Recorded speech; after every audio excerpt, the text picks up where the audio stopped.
Yes, sir. Yes, sir. Happy Tuesday. We live. We back, man. Welcome back, man. Glad all of you are here with me today. Y'all know me. It's your humble host, Chandler Blakely, aka Goose. And y'all know what I'm here for, man. Bringing you another edition of the starting five for DraftKings and FanDuel, alright? But before we get into that, we're going to give you a lineup review, going over our best plays from yesterday's slate, what we did right, what we did wrong, that sort of thing. So pull up a chair, kick your feet up, man. Get comfortable if you're laying down in your bed, man. We're going to talk about it, all right? If you're new to the channel, hit that subscribe button. I promise you won't be sorry, man. It's the best kept secret in daily fantasy sports, man. Go to Goose DFS. You better come on over here and join the team, all right? Also, do me one small favor. I see y'all gonna make me, I'm gonna have to get aggressive again, man. It don't make no sense, man. We're getting 600-700 views on the video, but only like 30 likes, man. I'm gonna need y'all to hit that like button for real. If we can't get this video to 100 likes, I'm just gonna cut the videos down to one play. Just give you my play of the day, and that's it, man. Y'all better go and hit that like button. Stop playing with me, man. Y'all know I be blazing y'all on here. All right, let's get to it, man. Solid night last night on DK. Definitely a winning, profitable night. Not so much on FanDuel, man. I explained what happened when we got over there. But this is my best lineup right here, 303. This is the $1.20 max here. Austin Reeves at the top, 52% on, gave 38 fantasy points. D'Angelo Russell, a bit of a letdown, especially in the OT game. Only 23 fantasy points at 48% on. And Duncan Robinson at 40% on, gave you 18. Kevin Love, basically 25 points at 43% ownership. Brook Lopez at 19%, 62 with a monster. The best point per dollar play on yesterday's slate. I didn't get to that much of Brook Lopez just because, one, I thought he'd be a little higher owned than 19% for one. If I had known he'd been this low, I definitely would have got some more of them. And two, I don't really like playing Brook Lopez when Giannis is there. I prefer to get there when Giannis is out. That's when he traditionally had his bigger game. So he definitely put one together in this one, though. You definitely needed some of them. The optimal play yesterday at center at 19% on, 62 fantasy points, man. Big double-double, 36 points, 11 boards. Very solid outing from Brook Lopez. Ja Morant, 43% on. Let me down, and once again, an OT game, man. Come on, man. If I told you before the game started that this Memphis Grizzlies Lakers game was going to OT, you'd think Ja had a monster. You'd have been all over this game, but the scores weren't as high as you would think for an OT game. Like, it was crazy. You know what I mean? It was a good scoring game, 117 to 111, but with OT, you would expect some more fantasy points from that game when all the best fantasy producers was in the Miami, the Heat Bucks game, the game that people were less on, right? Giannis right here, 36% on. I told you on yesterday's video on the FanDuel side I was playing him because of his price. Definitely playing him on DK because of a great price at 10-4. 36% on, gave you 65 fantasy points. And at the bottom, man, Jared Vanderbilt, 16% on with the nice performance here. 30 fantasy points from him. One of the best value plays on yesterday's slate, all right?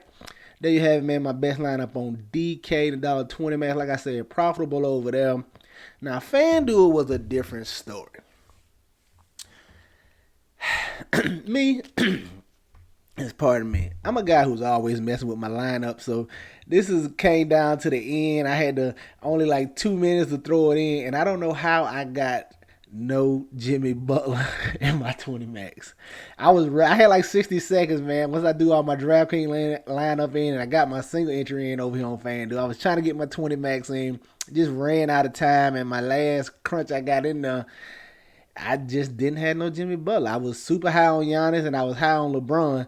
That was correct, but you definitely needed some Jimmy Butler, man. This is my best lineup over here in the 222.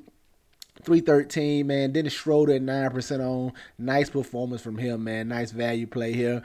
22 fantasy points. Kyle Lowry at 58% on. I thought he was going to lay a super dud. He ended up getting it going a little bit, salvaging the night here with 21 fantasy points. Desmond Bane, my guy, The gang will tell you I was on Bang yesterday. You know what I mean? It's a pivot play or lower ownership than Ja Morant.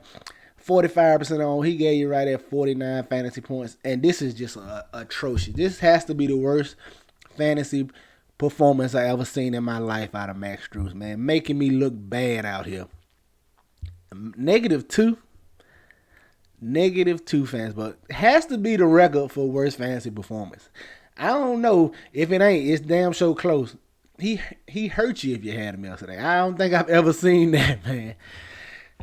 Max Strus, come on, man. LeBron James, 32% on, gave you 61 fantasy points.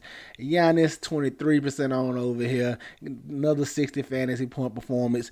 Jaren Jackson, 36% on, gave you 43-point performance. He just one of those guys, man. If he can stay out of foul trouble, you know he gonna give you a solid night. But definitely like that.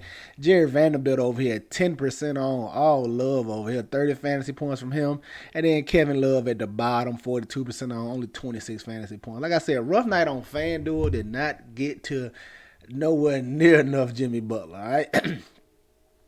But let's get into today's slate. Nice 3-gamer for you, man. We got it queued up. Let's talk about it, all right? At the point guard, just give me Russell Westbrook. I'm not even playing. The team will tell you. I just been saying give me Russell Westbrook ever since Kawhi's been out. I've been playing him every game, lots of them, and I'm going to continue to do the same. Give me Russell Westbrook in an elimination game. He's been trying to carry the team. You see him with 30 points performances. He needs that 30-point triple-double for them to win. He going to have to do a little more. I think he tries. I don't know if he can do it, but for sure, one thing about it, you know, Russ all heart, man. He going at it. He going to give you everything. He going to leave it all out there on the court. I think he in line for that triple-double tonight. They need it. If the Clippers win this game, I promise you, Russell Westbrook either had a triple-double or was like 1 rebound or 1 assist shot. He's going to need a triple-double for them to win, a big triple-double. I'm talking like he had last game, like 30. He's going to need like 37-point triple-double. But I like him, man. Like I said, it's an elimination game. He's going to leave everything out there on the court. Just sign me up for all of the Russell Westbrook. At the shooting guard, same thing with Ant Edwards, man. Elimination situation. We saw he's been playing well this series. He struggled to play in games, but he has just been cooking. And I expect him to come out and continue to fight here for this Minnesota Timberwolves team at 9,100. Give me all the Ant Edwards in an elimination situation. I expect him to continue to ball here against this Denver Nuggets defense. At the small forward, I want to look at Bogdanovich. Now, we do got some injury news. We know Kawhi is still out, but we don't have DeJounte Murray tonight, suspended from bumping the ref. And we also have Kyle Anderson out tonight. Pardon me. So I got some interest in Bogdanovich. I expect him to move into the starting lineup for DeJounte Murray. They could go with, I doubt they go with Bay as he's more of a forward. Bogdanovich is like a true shooting guard, so I expect him to slide into the starting lineup. So you should get Trey, Bogdanovich, Hunter, Collins, Capella here in your starting lineup. And I like Bogdanovich at 4,800. Even if he don't start, you got to know he's going to see increased minutes with DeJounte Murray. Everybody's minutes is going to be up. He's a shooter, scorer. If he can get that shot going, he can punish the Celtics here. Also, at the power forward, give me Sadiq Bey. Like I said, no DeJounte Murray. The regular rotation guys are going to get a boost in minutes. Expect Bogdan, Bey, maybe even Jalen Johnson to get a few more minutes. That DeJounte Murray leaves such a big gap as he played huge minutes, man.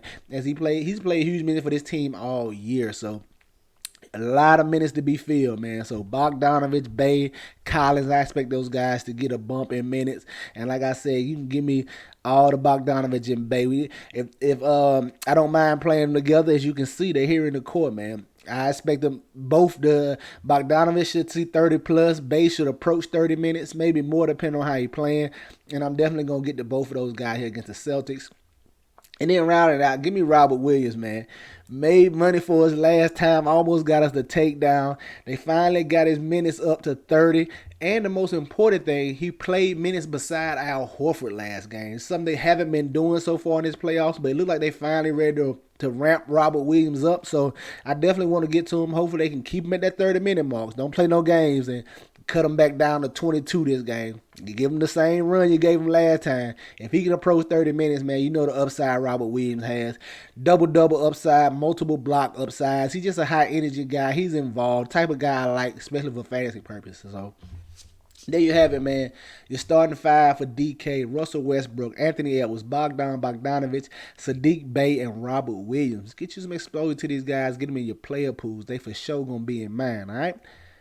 And let's get over to FanDuel. At the top, man, he's the thumbnail. You know who it's going to be. I'm staying with Russell Westbrook, 9,700. Listen, man, Brody's finna come with everything he got, man. Whatever Brody got left in the tank, you finna get it tonight. Sign me up for all the Westbrook, all right? At the shooting guard, I don't mind going to his sidekick. Give me Norman Powell, 6,900. Hopefully the ownership is down on him because he struggled a little bit last game. And one thing you know is going to be there. The minutes and the shot attempts. He's going to get up shots. He's a scorer. I like Norman Powell, and it's a little correlation here, man. You know, a lot of these assists can go to Norman Powell right here, as he's one of the primary shooters with no Kawhi and no Paul George. So you get a little bit of correlation right here. Sign me up for Norman Powell at 6,900. Hopefully the ownership's down a little bit. I know it's a 3-game slate, so you're not finna get nobody super, super low on. But hopefully it's down a little bit just because of the way he struggled last game. So give me Norman Powell here at the small forward. Staying with Sadiq Bey, 4,900. Like this price here. Like I said, I expect him to approach 30 minutes. We're going to need him to shoot well now. We're going to definitely need him to shoot well, but hopefully he can get it going. He hasn't had a good shooting game this series.